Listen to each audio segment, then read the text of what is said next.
Baik, bismillahirrahmanirrahim. Assalamualaikum warahmatullahi wabarakatuh. Kita lanjutkan pembahasan mengenai akuntansi keuangan untuk pertemuan 9 atau tentang revenue recognition ya, 5 langkah pengakuan pendapatan.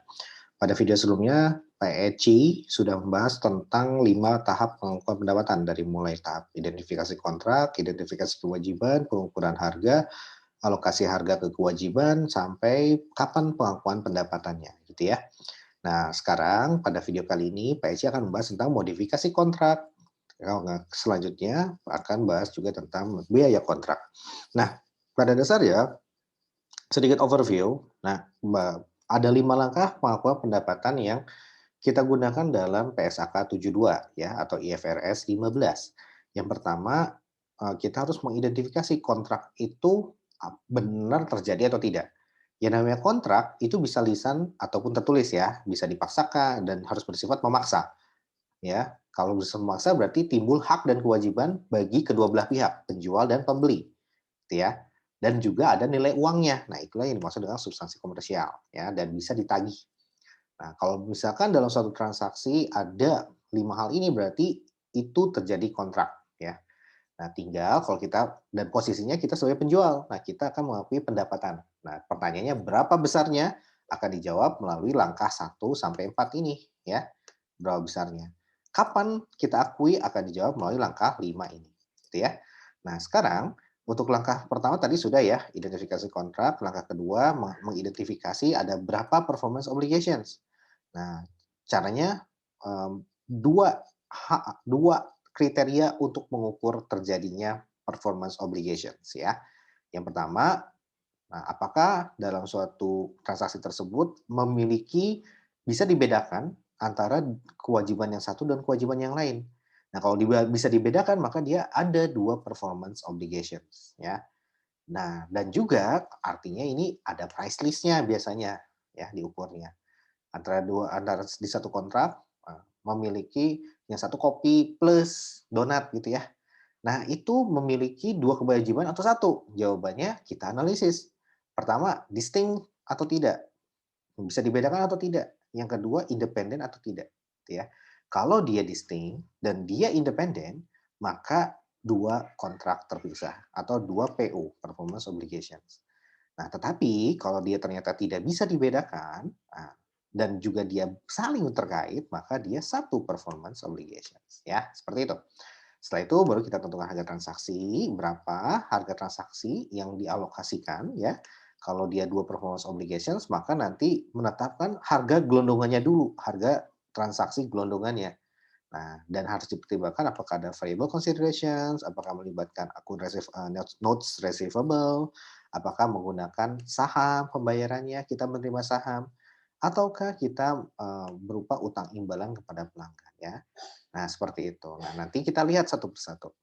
Nah, dan itu sudah dijelaskan pada video sebelumnya. Kemudian silakan kalian teman-teman cek ke video sebelumnya ya. Nah, dan silakan lihat di playlistnya. Video sebelumnya itu yang mana Pak? Nah, silakan lihat di playlistnya ya. Nah, setelah itu kita harus mengalokasikan harga ke setiap kewajiban ya. Jadi setelah harga gelondongan ya itu kita price-nya ini kita tetapkan, baru kita alokasikan ke masing-masing performance obligations ya kalau ada dua. Kalau ada satu ya cuma satu aja gitu ya. Nah, cara mengalokasikannya gimana? Karena dia dua performance obligations itu bersifat distinct, memiliki price list, kemudian juga independen, maka ya udah tinggal berbasis pembagian itu berbasis price list-nya ya atau stand alone selling price seperti itu ya. Nah, gimana kalau nggak dikasih tahu? Nah, ada 3 cara. Ada adjusted market approach ya, market, kemudian ada yang cost plus, sama ada yang incremental method atau residual approach ya. Nah, silakan lihat video sebelumnya. Nah, setelah dari 1 sampai 4 ini kita lakukan, output-nya adalah apa? Output-nya adalah berapa harga yang dialokasikan ke masing-masing performance obligations. Nah, setiap performance obligations mencerminkan satu sales revenue ya. Kalau ada dua berarti ada dua sales revenue. Seperti itu ya. Dan nilainya kita akan mengetahui setelah melakukan langkah 1 sampai 4. Nah, yang kelima adalah kita harus mencari tahu kapan kita akui? Setelah tahu nilainya. Nah, setelah tahu, oh ada 2 sales revenue, karena ada 2 performance obligations, dan kita akui, kapan kita akui? Nah, itu dijawab melalui langkah yang kelima, ya. Nah, pengakuannya pada dasarnya diakui ketika kapan? Ketika dianggap telah memenuhi semua performance obligations-nya. Cirinya apa? Performance obligasi dipenuhi berarti karena kita melakukan penjualan, maka ada transfer kendali. Kontrol sudah berpindah dari penjual kepada pembeli, seperti itu. Kapan kontrol yang berpindah dari penjual kepada pembeli? Nah, diidentifikasi dengan 5 karakteristik ini, ya. Karakteristik dari sisi perusahaan 1 sampai 3, dan karakteristik dari si pelanggan 4 dan 5. Kalau dari sisi perusahaan, maka kita udah memiliki hak tagih. Nah, yang kedua, kita sudah mengalihkan secara hukum. Secara de jure sudah beralih kepada si pembeli gitu ya, asetnya. BPKB-nya gitu ya, kalau kita menjual motor, BPKB-nya atau STNK-nya udah dikasih dulu ke pembeli, barangnya belum. Nah gitu ya, tapi kalau kondisi seperti itu berarti sudah ada kendali secara legal. Nah, maka boleh langsung diakui pendapatan bagi si penjual. Kemudian dari si penjual juga sudah mentransfer, fisik aset tersebut kepada si pembeli, ya. Itu juga pada saat itu bisa kita langsung akui sebagai sales revenue. Nah, adapun kalau dari sisi perusahaan atau penjual itu sulit untuk diidentifikasi, maka kita bisa mengidentifikasi kapan penjual harus mengakui itu dari perspektif dengan melihat kondisi yang ada pada pembeli, yaitu kondisi 4 dan 5 ini, ya. Nah, jadi kalau kita, "Aduh susah nih, udah punya hak tagih belum ya?" Masih bingung gitu. "Udah punya hak hukum belum ya?" Masih bingung gitu ya. "Transfer udah belum ya?" Belum juga ya. Nah, misalkan kita agak sulit mengidentifikasi 1 sampai 3, maka kenali kapan kita mengakui pendapatan dengan melihat kondisi dari pembeli, gitu ya. Yang keempat dan kelima ini. Nah, caranya gimana? Caranya adalah pembeli sudah memiliki resiko dan manfaat kepemilikan yang signifikan. Nah, artinya apa? Artinya barang itu udah ada di pembeli, resiko atas kepemilikan barang sudah di tangan pembeli, ya. Contohnya yang FOH ya, sorry, yang FOB ya, freight on board bisa itu shipping point atau destination point, atau dia destination point. Nah, kalau dia shipping point ya, freight on board, FOB shipping point, maka kapan si resiko berpindah? Resiko berpindah ketika penjual sudah mengirimkan barang tersebut kepada kurir. Kurir bisa JNE dan sebagainya. Nah, dari situ baru kita bisa mengakui aset si penjual tuh, gitu ya. Nah, yang kedua, kalau dia destination point, maka pada dasarnya kapan resiko berpindah kalau destination point? Pada saat barang sudah diterima oleh pembeli, ya, di tempat membeli. Nah, kalau ternyata sudah demikian, tercatat tuh dari, residen E-nya dan sebagainya gitu ya, "Oh, udah ada di sana." Ya udah langsung kita bisa akui juga. Nah, cuman mana yang terlebih dahulu aja gitu ya, yang lebih dahulu info yang kita ketahui ya itulah yang akan kita laksanakan, atau pembeli telah menerima aset. Nah, seperti itu. Nah, ini adalah 5 langkah, pengakuan pendapatan ya. 1 sampai 4 itu adalah untuk apa namanya, untuk sebagai tahap untuk mengukur berapa besarnya. Tahap kelima digunakan untuk mencatat kapan waktu pengakuan pendapatannya. Nah, seperti itu ya. Nah, itu sudah sedikit overview ya. Sekarang, ada bentuk yang lainnya. Nah, bagaimana kalau ternyata isunya itu terkait identifikasi kontrak? Maksudnya gimana, Pak? Maksudnya adalah ketika ternyata pada tengah jalan terjadi modifikasi kontrak, ya, kontrak modifications. Nah, oke, kita akan bahas. Nah, sekarang kalau ternyata terjadi modifikasi kontrak, maka kita harus cermat. Nah, apakah dia diakui sebagai kontrak terpisah, ya, atau dia modifikasi dari kontrak sebelumnya. Nah, maksudnya apa? Kalau ini berarti ada 2 performance obligation, ya, 2 PO. Nah, kalau ini berarti 1 performance obligation. Nah, gitu maksudnya. Nah, sekarang kita bahas yang pertama, yang, kontrak terpisah. Entitas mencatat modifikasi kontrak sebagai kontrak terpisah, ya, 2 performance obligations, jika pertama, bahwa penambahan ya modifikasi kontrak ya, jadi ketika di tengah jalan kita ada modifikasi, maka penambahan ya adendum barang atau jasa yang dijanjikan bersifat distinct gitu ya, dapat dibedakan. Nah, kedua, harga kontrak meningkat oleh sejumlah imbalan ya, yang mencerminkan harga jual berdiri sendiri ya, standalone selling price atas penambahan barang yang dijanjikan. Nah, jadi gini, ketika kita ada modifikasi kontrak, maka kontrak tersebut hasil modifikasinya kita berlakukan sebagai kontrak terpisah. Artinya dua performance obligations yang tidak terikat satu dengan yang lainnya. Syaratnya gimana? Kalau ternyata setelah hasil adendum atau modifikasi tersebut, ternyata ada tambahan barang atau jasa. Dan itulah yang dinamakan distinct. Yang kedua, harganya naik gitu. Kontrak baru menunjukkan harganya naik, maka itu diperlakukan sebagai kontrak yang terpisah. Artinya distinct dan ada selling price yang naik gitu ya. Nah, dalam hal ini mari kita lihat contohnya ya, PT Eagle ini dari Kieso kalau tidak salah ya, sedikit dimodifikasi. Nah, di sini produk tambahan dan harga yang mencerminkan harga jual berdiri sendiri. PT Eagle menjual 120 produk sebesar 12.000, nah atau 100 per produk. Ya, kemudian kepada PT Fleksibel. Jangka waktu untuk penjualan tersebut, pengiriman barang ya adalah 6 bulan. Nah, setelah mengalihkan 60 produk, jadi ketika 120 produk ini kontraknya, baru berjalan 50%-nya gitu ya, ternyata dimodifikasi bahwa, saya modifikasi deh, ini barangnya bagus, saya boleh nggak nambah 30 produk tambahan ya, sehingga bukan 120 lagi, tapi menjadi 120 ditambah 30 sama dengan 150. Nah, dari situ tambahan 30 produk tersebut tidak termasuk dalam kontrak awal. Nah, di sini harga negosiasi biasanya kalau sudah ada modifikasi kontrak itu terjadi negosiasi ulang antara penjual dan pembeli ya. Nah, dari situ ternyata dinego-nego, ternyata harganya enggak 100 tapi lebih turun, lebih rendah ya, 95 rupiah per produk ya, seperti itu. Nah, berarti melanggar yang nomor 2 ini dong, Pak, kan di sini harga kontrak meningkat. Iya. Awalnya sejumlah imbalan yang mencerminkan harga jual berdiri sendiri atas penambahan barang jasa yang dijanjikan ya. Nah, di sini ada masalah nih, nomor 2-nya nggak terpenuhi dong, Pak. Mungkin ini distinct ya, karena tambahannya tidak termasuk ke dalam kontrak awal. Ini masih bisa ya, syarat pertama. Syarat kedua, nggak terpenuhi dong, gitu ya. Nah, nanti dulu. Syarat kedua itu kalau kita melihat lebih lanjut, maksudnya harga kontrak meningkat ini adalah adanya tambahan, servis gitu ya.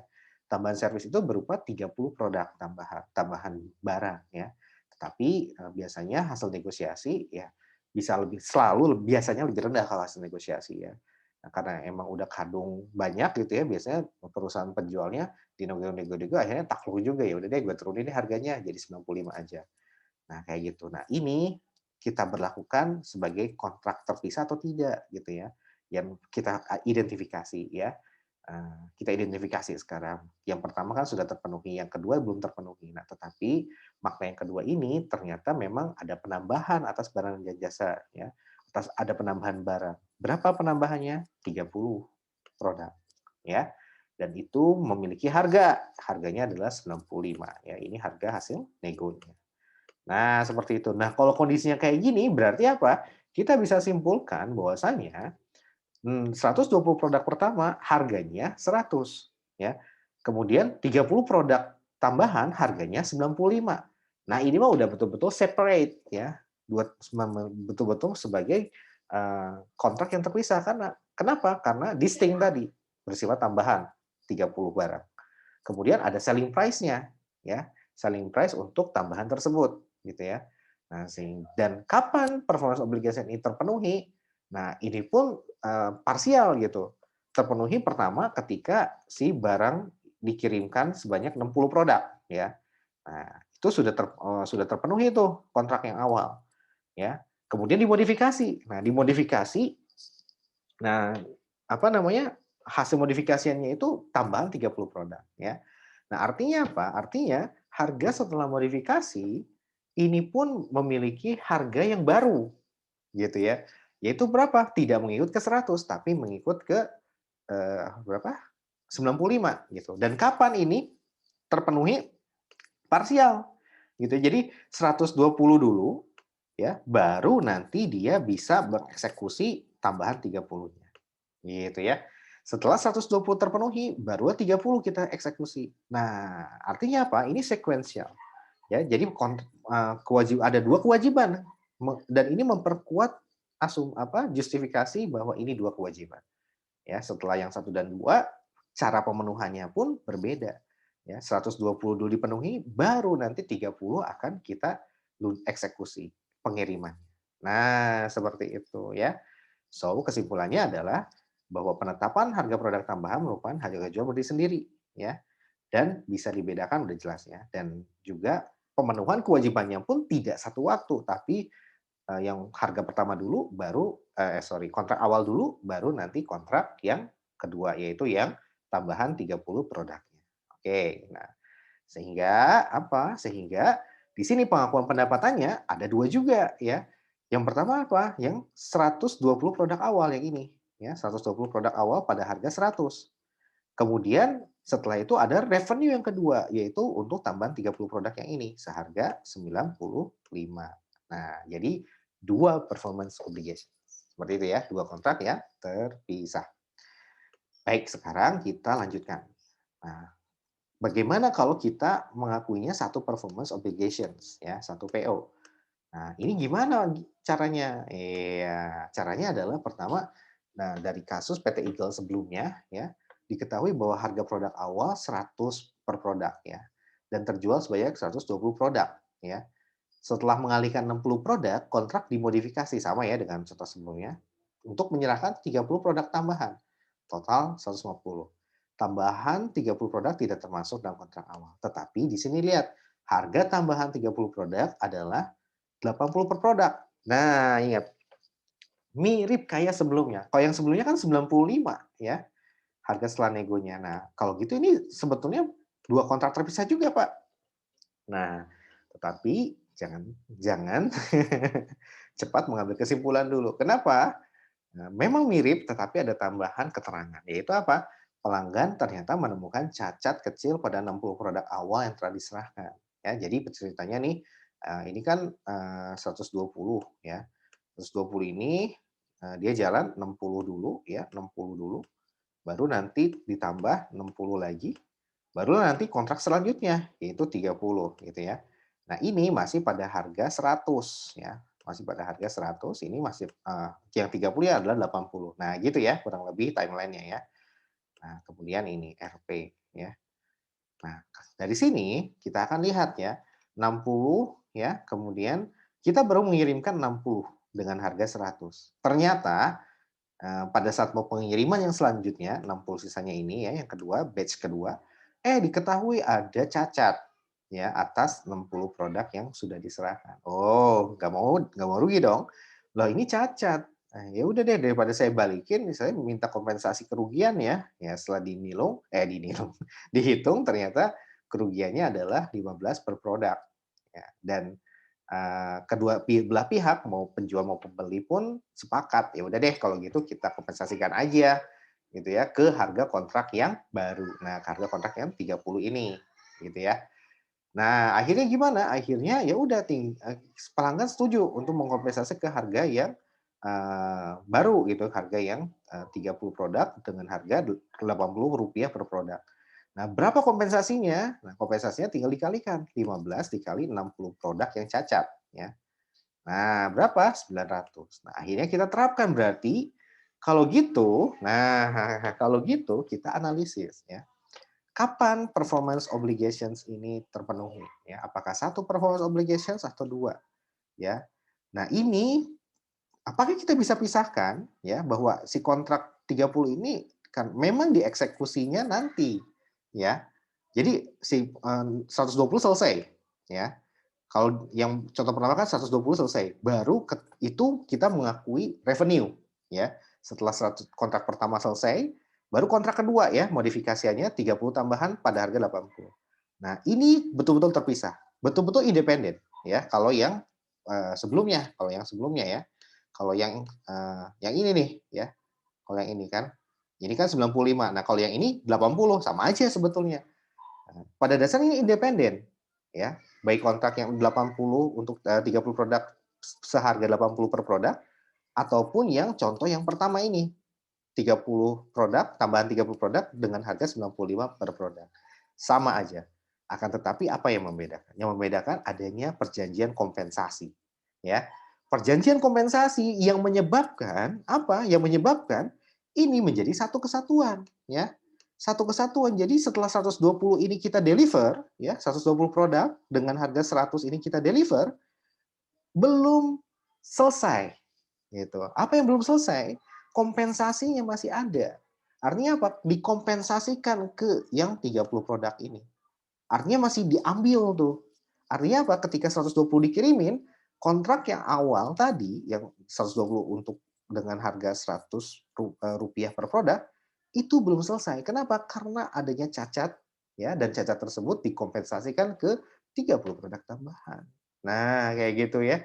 Nah, oleh karena itu, ketika kita mau eksekusi tambahan 30 produk, ya udah, itu masih menjadi satu rangkaian proses dengan kontrak yang awal. Karena apa? Karena adanya kompensasi. Ketika kita selesai mengeksekusi 120 dan kita mau mengirimkan 30 barang tambahan, maka kita akan menghitung kompensasinya, gitu ya. Nah, artinya apa? Artinya ini semua masih satu rangkaian proses. Karena apa? Karena ada ikatan cinta. Salah. Karena adanya ikatan kompensasi pengurangan parsial ini. Nah, inilah sebetulnya yang menyebabkan si kontrak ini menjadi satu kesatuan. Adanya kompensasi terhadap tambahan 30 produk. Gitu ya. Nah, sekarang pertanyaannya, Pak. Pak, kalau ternyata kompensasinya tidak di 30 produk, tetapi kompensasinya di 60 produk yang sisa produk yang belum dikirimkan, itu gimana? Kalau seperti ini, maka tetap dua performance obligation. Kenapa? Karena tidak cawe-cawe ke 30 produk, gitu maksudnya. Kenapa? Kompensasi kerugiannya tidak cawe-cawe ke 30 produk, tetapi cawe-cawenya ke 60 produk yang belum dikirim. Nah, dengan harga Rp100 per produk. Nah, sehingga apa? Sehingga kalau seperti ini kondisinya, maka ya itu dua performance obligations ya. Oke, itu dengan syarat ya kalau kompensasinya bukan ke tambahan 30 produk, tetapi ke 60 produk sisanya. Nah, gitu ya. Itu titik kritisnya berarti. Kompensasi pengurangannya dikemanain? Kalau di 60 produk sisanya, maka dua performance obligation, tidak yang 30 produk tambahan itu terpisah. Tetapi kalau kompensasinya ke 30 produk tambahan, maka akan belum selesai itu, gitu ya. Akan terikat si tambahan 30 produk tadi ya. Terikat dengan apa? Terikat dengan kompensasi kerugian dari 60 produk awal. Sehingga itu satu performance obligation. Nah, seperti itu ya. Oke, nah sekarang kita kembali ke contoh yang ini. Maka gimana Pak? Ya, kalau dia ternyata satu performance obligations akibat kompensasi kerugiannya dikompensasikan ke tambahan 30 produk, maka kita harus menghitung ulang ya price per unitnya ya. Berapa price per unitnya? Ya tinggal kaliin aja. 30 produk dikali dengan 80 hasilnya 2.400 dikurangi dengan kompensasi yang ini ya. Hasilnya adalah 1.500 ya. Ya tinggal dibagi 30, hasilnya adalah 50 per produk. Nah, ini adalah cost per unit baru ya. Nah, ingat karena dia satu performance obligations ya, maka gimana? Ya, maka kita harus satukan ya. Nah, perlakuannya kita baca dulu ya. Entitas mengakui 900 sebagai pengurangan harga transaksi. Nah, ini udah dikurangin ya dan pendapatan dari 60 produk awal ya yang dialihkan. Yang udah terjadi 60 yaitu kita akui sebagai revenue ya dengan harga 100 ya. Nah, kemudian harga negosiasi, nah ini baru setelah ada modifikasi ya berupa kompensasi kerugian ini ya maka harga 30 produk tambahan bukan lagi 80 tetapi adalah 50 per produk ya. Nah, tidak mencurigakan harga jual beli sendiri dan tidak dicatat sebagai kontrak terpisah. Karena apa? Karena ya tadi kompensasi itu mengikat ke tambahan 30 produk sehingga masih satu rangkaian performance obligation gitu ya. Nah, akibatnya apa? Akibatnya hanya ada satu sales revenue dong, tidak ada dua gitu ya. Ada sales revenue. Nah, hanya satu sales revenue-nya. Nah, gimana itu? Kita gabungin ya. Maksudnya gimana, Pak? Nah, jadi kalau misalkan kontrak yang tidak terpisah ini ya, maka sequence-nya seperti ini. Yang awal tahap satu ya, tahap satu itu 60 produk dikali dengan Rp100 ya. Nah, gitu ya. Nanti yang tahap 2 yang bawah sini ya, yang tahap 2 ya. Itu baru adalah sisanya 120 dikurang 60 karena udah dikirimkan 20 kan, udah dikirim 60 ya, ini. Nah, terus dikali berapa? Dikali dengan harga kontrak awal, Rp 100 ya. Nah, gitu ya. Nah, yang ini nih. Baru apa? Baru nanti kita kali 50 kali 30 ya untuk modifikasi sebagai bentuk dari, tambahan modifikasi kontraknya. Nah, ini 30 produk ya, tambahan modifikasi kontrak dikali dengan Rp 50. Kenapa? Karena dia adalah harga baru setelah ada kompensasi kerugian ya, seperti itu. Nah, gabungan ini semua tinggal dibagi dengan berapa? 90 ya. Kenapa 90? Tinggal 60 ditambah dengan 30 ya, sisa produk ya. Nah, hasilnya adalah 83,33. Nah, ini harga campuran ya. Ini akan diakui ketika kapan? Ketika nanti setelah, tahap kedua ya, tahap kedua. Ya, jadi ketika 60 produk ini kan udah selesai. Nah, produk ke-61 ya, produk ke-61 sampai produk ke-150 itu dipakai dengan harga yang, campuran ya, price per unit dikali 83 ya. 83. Artinya apa? Misalkan batch pertama ini selesai di bulan Juni gitu ya, 30 Juni 2021. Nah, terus nanti di bulan Oktober ada batch ketiga gitu ya, batch kedua lah misalkan ya. Batch kedua dikirim 60 lagi gitu. Di bulan kapan? Di bulan Oktober. Misalkan 10 bulan 10 2021. Nah, dikirimkan berapa? 60. Ya udah langsung aja 60 dikali dengan 83. Nah, ini yang menjadi sales revenue-nya, gitu ya. Nah, ini menjadi sales revenue. Nah, seperti itu. Nah, oke, jadi seperti itu caranya ya bagi kita untuk mencatat kontrak yang tidak terpisah. Baik, itu saja yang bisa saya sampaikan. Semoga bisa dimengerti. Assalamualaikum warahmatullahi wabarakatuh.